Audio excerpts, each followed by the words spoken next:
Could a teenager take down a seasoned cop in court? A cop mocked a teenager in court, thinking she was just a law student. He had no idea she was the attorney about to end his career.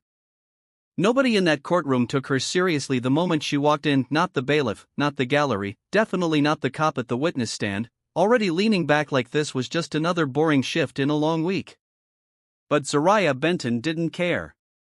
She pushed the heavy courtroom door open at exactly 8:57 a.m., her sneakers squeaking softly against the polished floor. She wasn't late, she was timed 3 minutes early, just enough to walk in without rushing and still make a statement. Black Converse, charcoal slacks from a resale app, a faded navy blazer with sleeves rolled to her elbows. Her box braids were pulled back into a low bun, neat but casual. No makeup, no jewelry, no attempt to look older than her 19 years.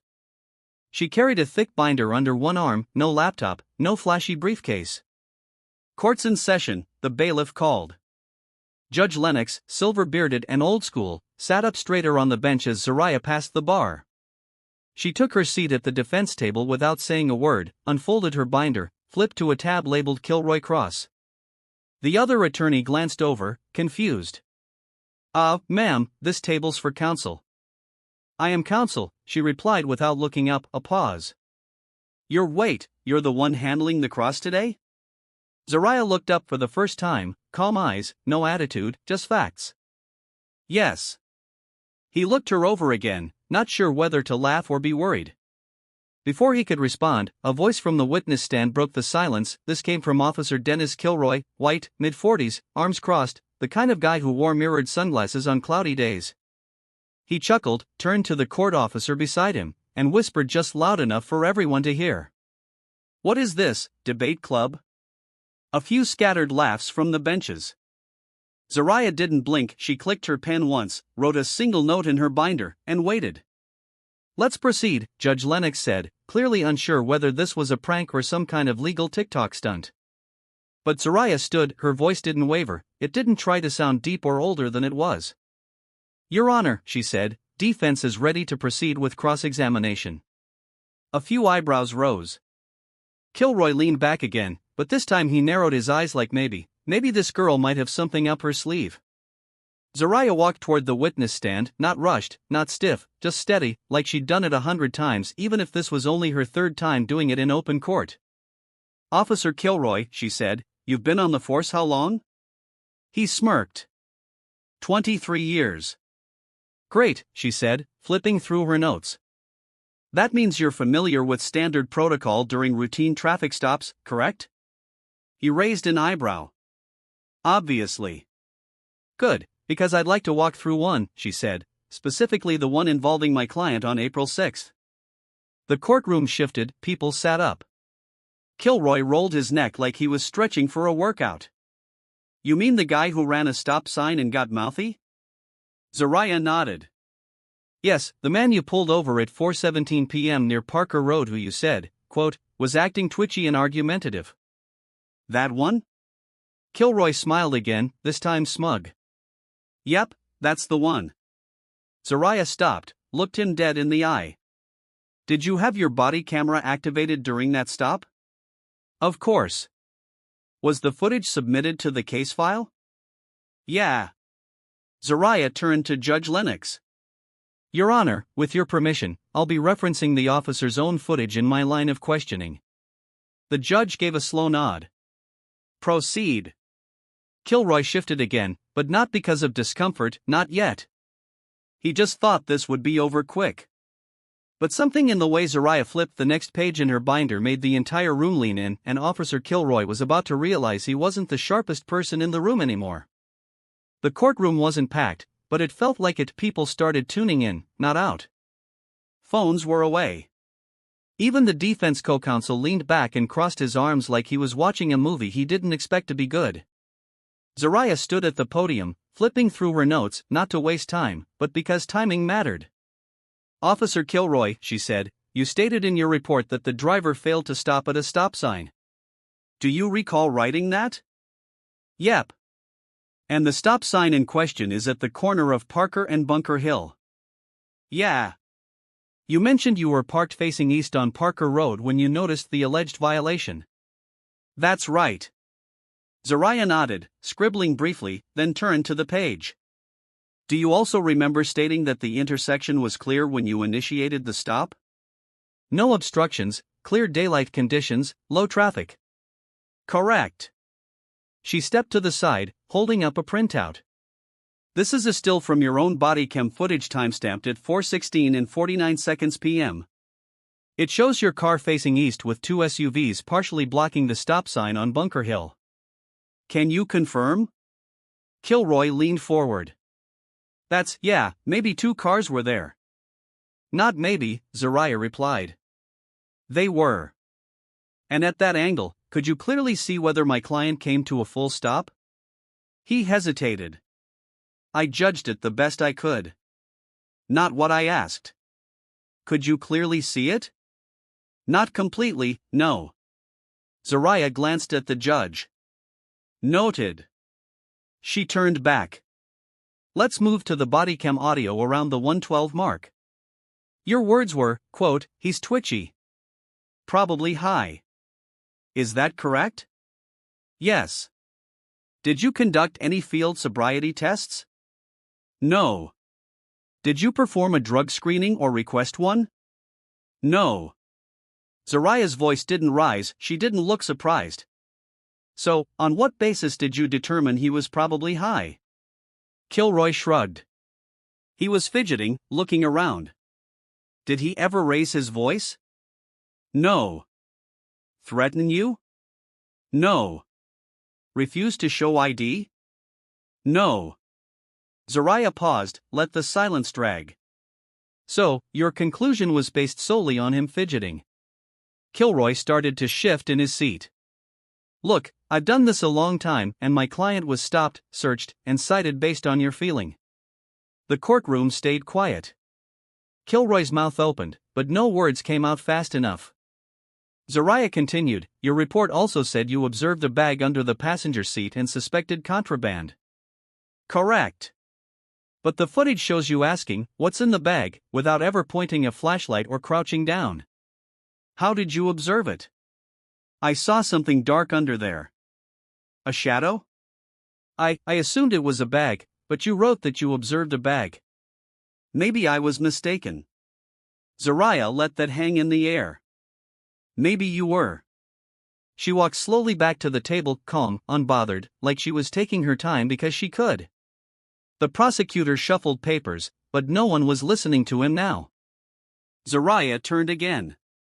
Officer Kilroy, in your 23 years on the force, have you ever been formally disciplined for misconduct? The room tensed, his jaw moved, but again, too slow. Yes, once 10 years ago. What for? He looked to the prosecutor for help.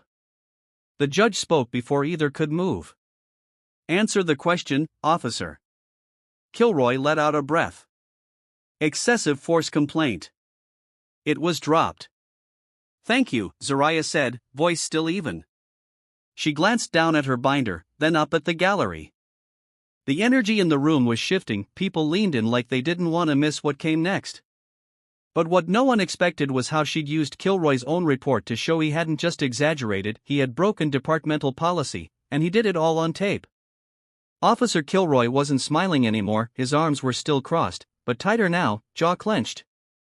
His right knee bounced under the witness stand, a little twitch that gave him away.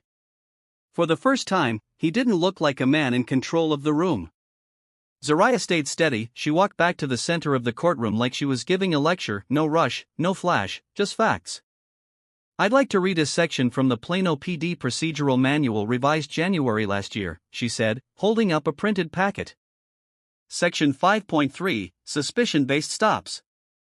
She cleared her throat. All stops based on observed behavior must be clearly articulated and supported by specific actions observed by the officer at the scene. Subjective feelings or instincts are not grounds for initiating a search. She lowered the packet and locked eyes with Kilroy. You wrote that my client was fidgeting, glancing around, and looked nervous. Correct. Correct. None of those are illegal behaviors. No. And you did not observe a weapon, contraband, or direct threat before initiating the search? No. She flipped another page. Yet in the body cam footage at 4:19 and 8 seconds p.m., you said, quote, he fits the type. Always act the same way when they've got something to hide. The courtroom didn't breathe for a moment. Fits the type, Zariah repeated more slowly this time. That's what you said. Kilroy shifted again. You meant what? I meant guys who get nervous during stops. You sure that's all you meant? She asked, still calm. Because just a few seconds later, you said, just like the last kid, jumped like a rabbit when I reached for my belt. Kilroy said nothing. Zariah looked to the judge. Your Honor, we're establishing a pattern here, one not supported by department guidelines, but by profiling assumptions, and a clear violation of Policy 5.3. The judge nodded slowly. Continue. Zariah turned back. Officer Kilroy, are you familiar with case number J204 from 6 months ago? Same precinct. He frowned. Refresh my memory. You stopped another young black man, similar neighborhood, similar phrasing in your report. Twitchy. Glanced around. Looked like he had something to hide. She held up 2 documents. The language is nearly identical. He didn't respond. Did you detain that young man? Yes. Was anything illegal found? No. Was a complaint filed? Yes. But was it dropped? No. The room got real still again. Zariah looked down at her notes, then up. Is it standard for you to repeat descriptions across different incidents when the behavior isn't illegal and no violation has occurred? I don't know, he mumbled. Zariah stepped back. You don't know? Kilroy took a breath. Maybe I rely on pattern recognition. Zariah tilted her head. That's not what the department calls it. He raised his voice now, just a bit. Look, sometimes you get a feel for who's hiding something. There it was. She waited for the air to settle. I believe we covered this, officer, she said plainly. Your department policy doesn't accept feelings as a reason for a search. He said nothing. Zariah turned and addressed the judge. Your Honor, it's clear the stop lacked legal grounds. The officer not only misrepresented his line of sight, but also used subjective language with no supporting behavior. This isn't about being a veteran on the force, it's about accountability. Judge Lennox nodded, but his expression gave away nothing. Zariah returned to the defense table and sat down. No one clapped, no one had to. The silence said everything. Kilroy stared at her now, no more smirks, no more side comments, just the realization that she'd walked him into every trap, using nothing but his own words, policy, and footage. But the part that shook the courtroom wasn't the contradictions, it was what Zariah did next with just one question and how that single sentence rewrote the case. Zariah didn't need to raise her voice, she didn't even stand back up. She just sat there flipping through one last page in her binder, then asked the question that froze the entire courtroom. Officer Kilroy, did you know my client is a high school math teacher at Booker Middle? His head jerked back slightly. No, you didn't ask. No. Did you ask him where he was coming from or going to? No. Didn't seem relevant. Zariah let that sit for a second. So, to be clear, the stop, the search, and the citation were all based on a rolling stop you couldn't clearly see, a bag you didn't identify, and a twitch you assumed meant he was hiding something, all without asking him a single question about where he was coming from or who he was. Kilroy shifted. That's not exactly, but it is. She cut in gently but firmly. You saw a young black man in a hoodie driving a used Camry and decided the story for him. He said nothing. You didn't ask. You didn't wonder. You didn't think. Maybe this guy had a long day teaching 6th graders how to convert fractions. You thought he fits the type. And that was all you needed. She turned to the judge again. I'm not asking for pity. I'm asking for truth. This case isn't about a stop sign, it's about assumptions. Lazy ones. Harmful ones.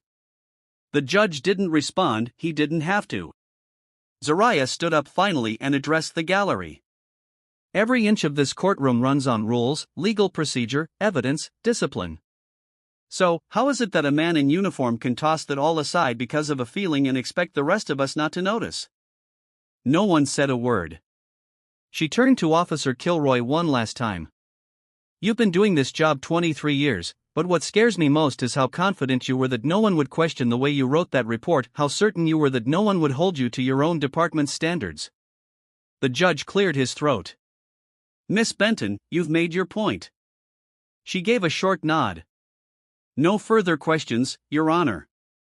Kilroy stared ahead, his hands were gripping the edge of the stand now. There was no smirk, no chuckle, just quiet. Zariah returned to her seat. Her co-counsel leaned toward her, whispered, "That was lethal."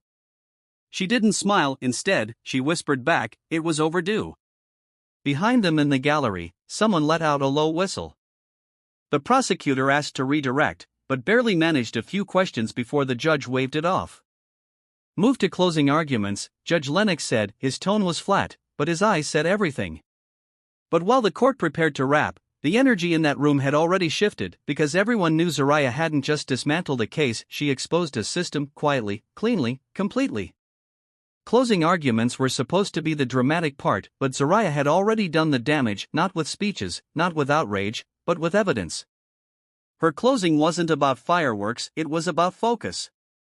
She stood slowly, took a sip of water, and looked directly at the jury. When you watched that body cam footage, she said, you didn't see a threat, you saw a teacher driving home. You saw a man cooperate. You saw no search warrant, no probable cause. You saw words that were meant to sound professional but fell apart under pressure. She let that land. Now, let's talk about what you didn't see, she added. You didn't see a man resisting. You didn't see a traffic violation. You didn't see any sign of criminal behavior. All you saw, and all Officer Kilroy needed, was a feeling. Zariah paused, then walked slowly toward the jury box. Feelings aren't evidence. She looked toward Officer Kilroy, then back at the jury. Feelings don't give you permission to rewrite facts. They don't justify skipping questions, skipping protocol, or skipping basic respect. She turned toward the judge briefly, then to the gallery. My client was profiled, humiliated, and cited because someone didn't bother to ask who he was before deciding what he was. Another beat. And the most disturbing part, if we weren't here today, if we didn't have footage, policy, records, and this platform, none of this would matter, it would just be another closed file with a fine and no explanation. She walked back to her table. This case isn't about winning, it's about telling the truth and making sure someone finally listens to it. She sat down. The prosecutor followed, his closing was brief, dry, nothing landed. The words fell into the air and disappeared before they reached the jury. Zariah didn't even look at him. Her client, Mr. Dion Rials, turned to her, whispered, "You think we've got a shot?" Zariah looked him in the eye. "They heard you," she said. "That's more than most people get." The jury didn't take long. 70 minutes after deliberation began, they returned. The foreperson stood. "We find the defendant not guilty of all charges." A wave passed through the room, some people gasped, others sat stunned. Kilroy didn't move, he stared forward like the moment hadn't fully landed yet. The judge spoke again. "Charges are dismissed. Court is adjourned." Zariah shook Dion's hand, then his shoulder. He just stood there blinking. "Thank you," he said, voice cracking. "I thought this was going to bury me." Zariah smiled for the first time that day. "You're standing, that means they lost." She packed her binder slowly, no rush, no victory dance, just a deep breath and a quiet moment. People were already whispering as she walked down the aisle about her age, her delivery, her calm. Nobody was making jokes anymore, not even Kilroy. He stood in the back of the courtroom, hands on his hips, watching her leave like he wasn't sure if he should be mad or relieved. Zariah pushed open the heavy courtroom door and walked into the sun. Outside, a small crowd of local reporters waited. One of them stepped forward. "Miss Benton, Zariah, how does it feel to win a case like this at your age?" Zariah didn't even pause. "I'm not here to feel good," she said. "I'm here to make things right." The reporter stammered, trying to come up with a better question. Zariah kept walking, but what she didn't know yet was that the clip of her closing argument had already hit social media, and by sunset, the entire country would know her name. By 6:42 p.m., the clip had passed 280,000 views on Twitter. Someone in the gallery had recorded Zariah's closing argument. The caption was simple. "She's 19. He's been a cop for 23 years. Guess who came prepared?" The replies flooded in. "I've never seen someone undress a case like that without raising their voice. This is what real courtroom power looks like. Who is she? We need her running for DA in 10 years. At a cafe 2 blocks from the courthouse, Zariah sat across from Dion Rials, who was still holding his untouched coffee. His hands hadn't stopped shaking, not because he was scared, but because the adrenaline hadn't fully left his body. "I thought they were going to find some way to spin it," he said. "I've never seen anyone handle cops like that, not even older lawyers." Zariah stirred her tea slowly. "It's not about handling them, it's about cornering them with their own words." Dion laughed, more from relief than humor. "You've done this before." "Only twice in person," she said. "Rest were pro bono consults, Zoom stuff." He blinked. "That's crazy." She shrugged. "I read fast." Just then, her phone buzzed again, more notifications. Her name was now trending in Texas. Someone had posted a stitched clip comparing her to the prosecutor side by side, one sounding like a robot, the other like a razor blade. She silenced her phone. "I don't care about going viral," she said quietly. "I care about what happens next." Dion leaned back. "What does happen next?" Zariah looked him dead in the eye. "Nothing, and that's the problem. That officer goes back to work, the department says it was a misunderstanding, people move on until the next one." Dion nodded slowly. "So why keep doing it?" Zariah sat forward. "Because every time I win one of these, it gets harder for the next cop to lie and easier for the next person to fight back." Outside, more cameras were starting to gather. The courthouse press team had already requested a quote from her. She declined. She had nothing more to say, at least not to them. That night, her email inbox filled with requests, podcasts, news interviews, school boards asking her to speak, but Zariah didn't respond right away. She didn't want to be famous, she wanted people to do their jobs right and stop expecting her to fix what they kept breaking. Across town, Officer Kilroy sat at a bar in silence, watching the clip of himself on someone else's phone screen. "Didn't she burn you up in court today?" the bartender asked, half laughing. Kilroy didn't answer, he just finished his drink and left a tip. The next morning, the Plano Police Department issued a statement. "We take all public concerns seriously and will be conducting a formal review of the incident involving Officer Kilroy. We remain committed to community accountability and professional conduct." Zariah read the statement on her phone while sitting in her room. She shook her head and muttered, "Cut and paste." Her mom peeked through the doorway. "You good?" she asked. Zariah smiled. "Yeah, just thinking." "You're all over the news," her mom said, proud and protective at the same time.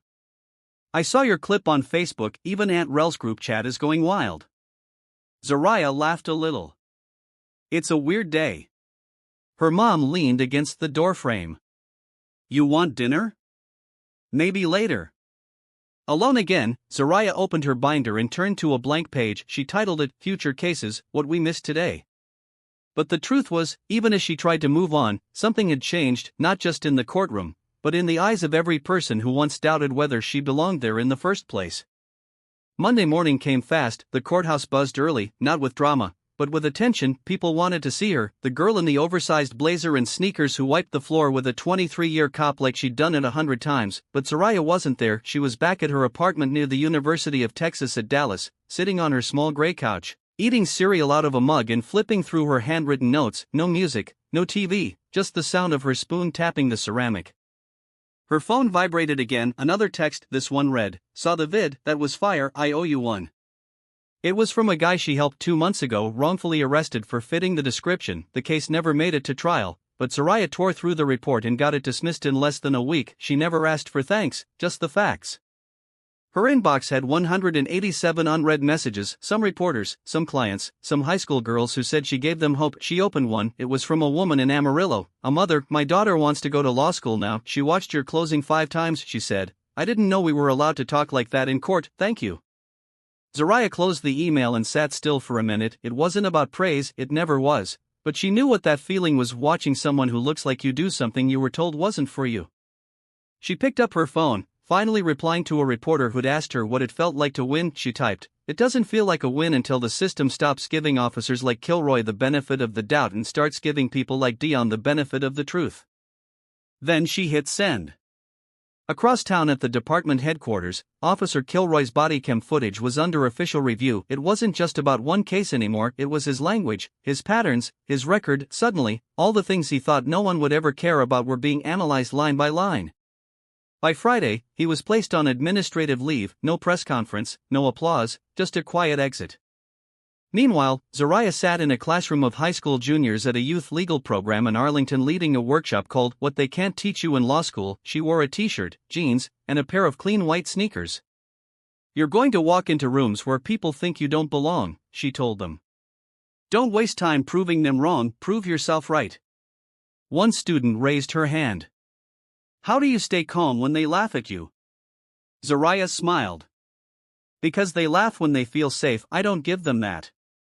The class went quiet, then one boy whispered, "That's cold." Zariah grinned, "It's justice, it's just dressed different." Later that night, back at home, she took a moment to breathe. She looked out the window, lights flickering across campus buildings. She didn't want fame, she wanted change, but if people were going to keep watching, she'd give them something real to watch. No theatrics, no sound bites, just truth. And one hard rule she'd already written in permanent ink: never underestimate the one person in the room with something to prove and nothing to lose. Sometimes the people who laugh at you are just scared of what you already know. You don't need to shout, you just need to show up prepared and let the truth do the rest. If this story made you feel something, share it, speak it, challenge what's normal, because silence never changed anything, but courage backed by knowledge, that's where justice starts. Brought to you by Dark Stories.